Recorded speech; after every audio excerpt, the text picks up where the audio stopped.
See a very different type of mentality here. What can Islam offer to the world? So he sees Gülen as a new type who combines the intellectual, who can speak on secular questions, on scientific questions, with the alim, the traditionally trained alim. So he can look at these with the traditional methodology, but new issues.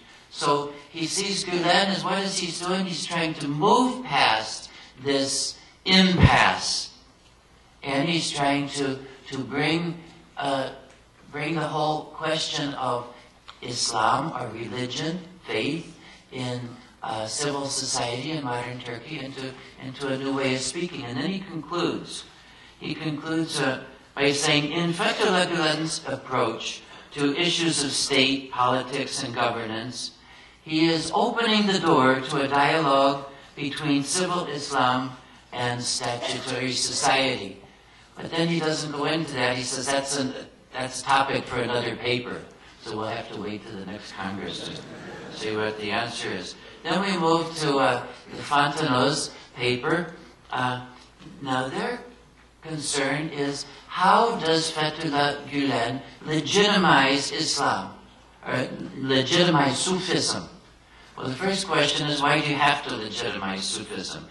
Well, he says there is a problematic nature to Sufism, as all mysticism. People are getting information directly by themselves, not through some mediated source. And so it becomes unpredictable, it becomes somewhat uncontrollable, and so it comes up with meets a lot of criticism. Now, Gülen's response to legitimate this is that he's strong enough to root the Sufi tradition in the Quran itself, and particularly in the Sunnah, the practice of Muhammad. He says it's got to be that. That's his answer. Secondly, how does he legitimate Sufism to avoid conflict with the secular authorities?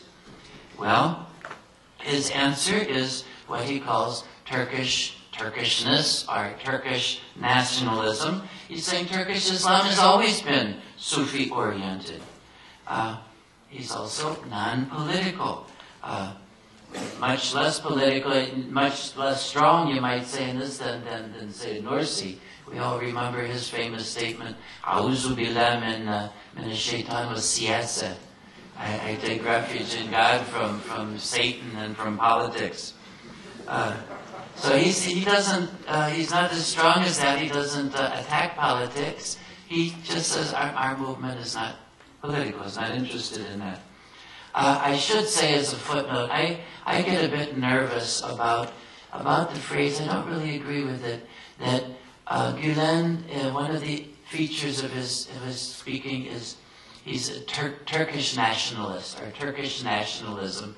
I think that carries implications which Gülen really didn't mean at all. It's sort of implications of Turkey über alles, you know, and that's not Gülen's point. What he's trying to say to Turkish people is, he says, Turkish Islam has always been Sufi-oriented. What does this mean? It means love. It means being open-ended. It means being inclusive. It means being tolerant. Think of Mevlana. Think of Yunus Emre. And he's saying, you be like that. I think what he's doing, he's appealing to people's Turkish national pride. Now, I don't see this. There's a difference between this and what we might call nationalism. So I think so long as we understand that. So there's that. Then he tries to. So he's non-political, and he roots it in the Turkish experience, but then tries to make it international. So we get the development to dialogue, love, being international, etc. And then thirdly, Gülen tries to legitimize Sufism by eliminating the tension between religion and science. So he sees the universe as a big textbook. Study the universe, study creation, and you'll learn about the Creator. That's the point. Why education? he gives as his reason, education guides life, and it works for human betterment, and therefore means glorifying the Creator. So he gives a very good basis for this commitment or motivation for education in his thinking. And then the Fontenot's sum up.